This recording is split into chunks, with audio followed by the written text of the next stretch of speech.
नमस्ते एवरीवन।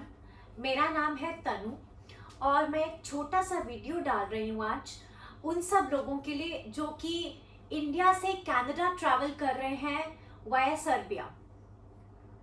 ये वीडियो बनाने का पर्पस सिर्फ इतना सा है कि सर्बिया का जो नया क्वारंटीन रूल है which is a 7-day quarantine rule, उसकी वजह से जो सब लोगों को परेशानियां आ रही हैं या जो कुछ हमारे साथ हुआ वैसा आपके साथ ना हो और आप अपना प्लान अकॉर्डिंगली करके चले, क्योंकि हमारे साथ ये सब परेशानियां आई क्योंकि उसी दिन ये रूल आया था जिस दिन हमको ट्रैवल करना था।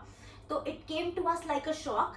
लेकिन अब अपने एक्सपीरियंस से आई होप मैं थोड़ा बहुत आप लोगों की हेल्प कर पाऊँ, थोड़ी क्वेरी सॉल्व कर पाऊँ ताकि आप लोग को ये प्रॉब्लम्स ना आए। इस वीडियो में मैं ज़्यादा पर्सनल एडवाइस नहीं दे पाऊंगी क्योंकि सब लोगों के अपने अपने एक्सपीरियंसेस होते हैं। मैं जस्ट अपना एक्सपीरियंस आपके साथ शेयर करूंगी और आप उसी हिसाब से अपने ट्रैवल प्लान कर सकते हैं।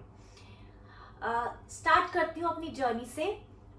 हम लोगों ने अपना टिकट्स बुक कराए थे दिल्ली में एक एजेंट से।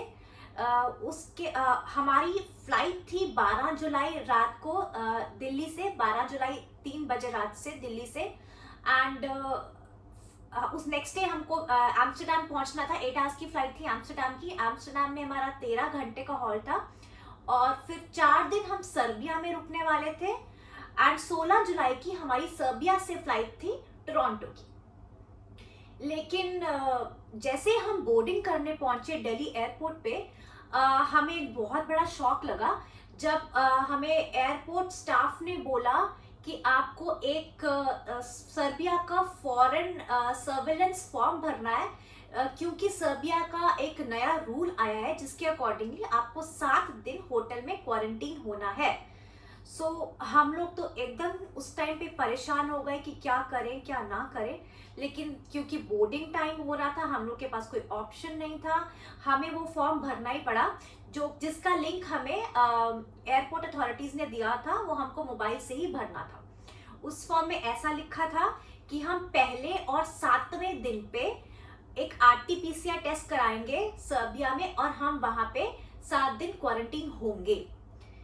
लेकिन हम लोग को कुछ ज्यादा पता नहीं था तो हमने वो फॉर्म फिलअप कर दिया और सबमिट कर दिया और हम लोग ने फ्लाइट बोर्ड कर ली। 13 घंटे एम्स्टर्डम में रुकने के बाद हम लोग जब अपनी फ्लाइट बोर्ड करने लगे बेलग्रेड के लिए, तो हमें वहां पे कुछ स्टूडेंट्स मिले, कुछ लोग मिले जिन्होंने अपनी बेलग्रेड की फ्लाइट कैंसिल करके अपनी फ्लाइट चेंज कर ली थी डायरेक्टली कनाडा की। वो लोग एयरपोर्ट पे उन्होंने सुबह में टेस्ट करा लिया था क्योंकि एम्स्टर्डम एयरपोर्ट पे कोविड टेस्टिंग फैसिलिटी है एंड विद इन 24 आवर्स उसका रिजल्ट आ जाता है।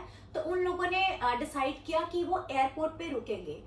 लेकिन मेरी एडवाइस ये है कि अगर आप लोग यहाँ से अपना ट्रैवल प्लान कर रहे हैं तो प्लीज आप ऐसा कुछ मत करिए क्योंकि आपका बैगेज तो बेलग्रेड पहुंच जाएगा और आप कनाडा पहुंच जाएंगे। और ऐसे बहुत से स्टूडेंट्स हैं, ऐसे बहुत से लोग हैं जिनको हम जानते हैं जिनके बैगेजेस कनाडा नहीं पहुंचे और बैगेज खो गए। हम लोग इतने रिस्क टेकिंग एबिलिटी में नहीं थे क्योंकि हम इतना ज्यादा पैसा भी नहीं खर्चना चाहते थे टिकट्स कैंसिल कराने में, क्योंकि हमारी टिकट्स नॉन रिफंडेबल थी। तो हम लोगों ने डिसाइड किया हम जो भी डिसीजन है सर्बिया जाके ही लेंगे। हम लोग एज पर अ प्लान हम बेलग्रेड आ गए। जैसे हम बेलग्रेड एयरपोर्ट पे उतरे वहां पे हमने देखा वहां पे स्टूडेंट्स की पूरी लाइन लगी हुई है, बहुत सारे स्टूडेंट्स वहां पे बैठे हुए हैं। मतलब it was looking like an Indian airport. सब इंडियंस ही थे वहां पे। तो कुछ लोगों से हमने बात की तो उन्होंने बोला कि वो इमिग्रेट नहीं होंगे, वो सर्बिया का बॉर्डर नहीं क्रॉस करेंगे और वहीं से एयरपोर्ट से ही चाहे 1 दिन बाद चाहे 2 दिन बाद अपना कनाडा का फ्लाइट बोर्ड करेंगे। क्योंकि हम लोगों में इतना रिस्क टेकिंग एबिलिटी नहीं था। हम लोग का बैगेज का भी था कि हम लोग अपना बैगेज कलेक्ट करना चाहते, क्योंकि बैगेज आपको तभी मिलेगा जब आप इमिग्रेट करेंगे। तो हम लोगों ने एज पर प्लान हम लोगों ने इमिग्रेशन काउंटर पे हम गए। वहां पे हमसे कुछ नहीं पूछा गया, वहां पे सिर्फ हमसे यही पूछा कि आप टूरिस्ट हैं या आप ट्रांजिट पे आए हैं। तो हमने बोला हम टूरिस्ट हैं और उन्होंने बस हमारा एक वैक्सीनेशन सर्टिफिकेट देखा और हमारा जो 48 आवर्स बिफोर अराइवल का माइंडेड ये टेस्ट, कोविड टेस्ट जो है आपको कराना है 48 आवर्स बिफोर अराइवल इन सर्बिया। तो आई वुड रेकमेंड आप अपना टेस्ट उसी दिन कराएं जिस दिन आपकी फ्लाइट है दिल्ली से, ताकि या एक दिन पहले मैक्सिमम, ताकि आपके सर्बिया पहुंचने तक 48 आवर्स वो टेस्ट वैलिड रहे। तो एयरपोर्ट पे बस हमसे ये 3 चीजें पूछी गई एंड उन्होंने हमसे क्वारंटीन रिगार्डिंग कुछ भी नहीं बोला। तो हम लोग बहुत खुश हो गए ये सोच के कि शायद हमारा क्वारंटीन नहीं है। तो बस हमने इमिग्रेशन बॉर्डर क्रॉस किया, फिर हमने वहां से टैक्सी पकड़ी और हम अपना होटल आ गए।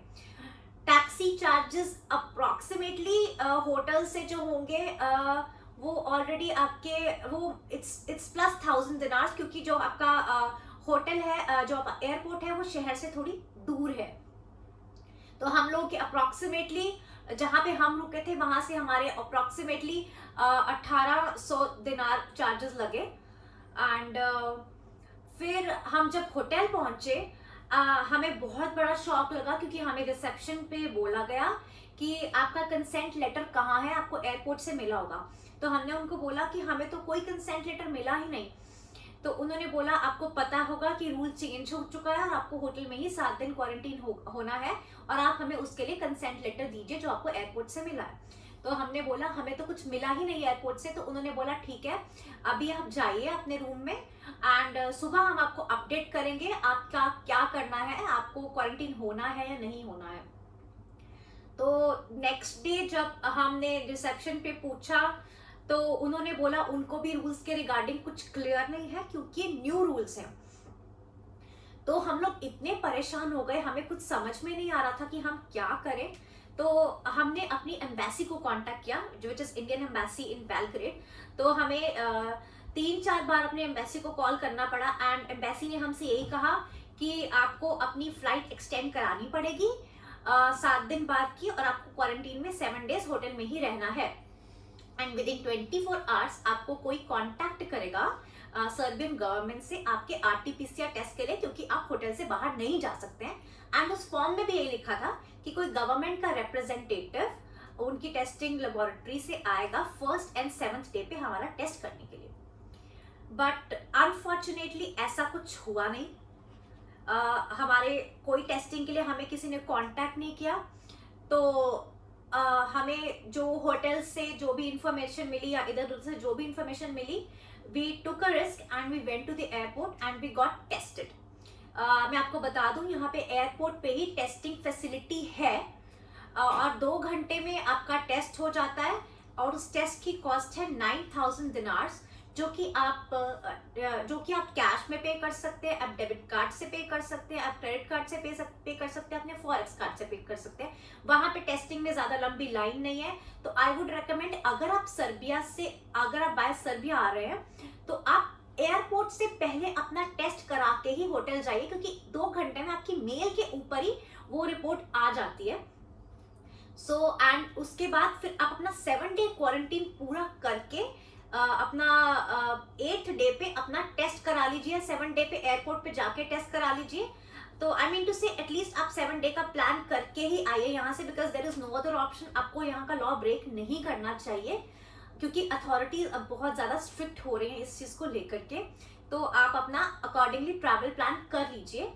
अपने जो फॉर्म्स हैं, 2 forms, which is E surveillance form और कंसेंट फॉर्म, जो कि आपको सर्बिया आने से पहले या फ्लाइट बोर्ड करने से पहले भरने हैं, उसका लिंक मैं इस वीडियो में डाल दूंगी। और आपकी कुछ और भी अगर क्वेरीज होंगी वो आप प्लीज कमेंट सेक्शन में डाल दीजिए, वो मैं रिजॉल्व कर दूंगी। एक और वीडियो आई विल अपलोड। तो ताकि मेरी कोशिश यही होगी कि मैं जितना मेरा एक्सपीरियंस है वो मैं आप लोगों के साथ शेयर करूं।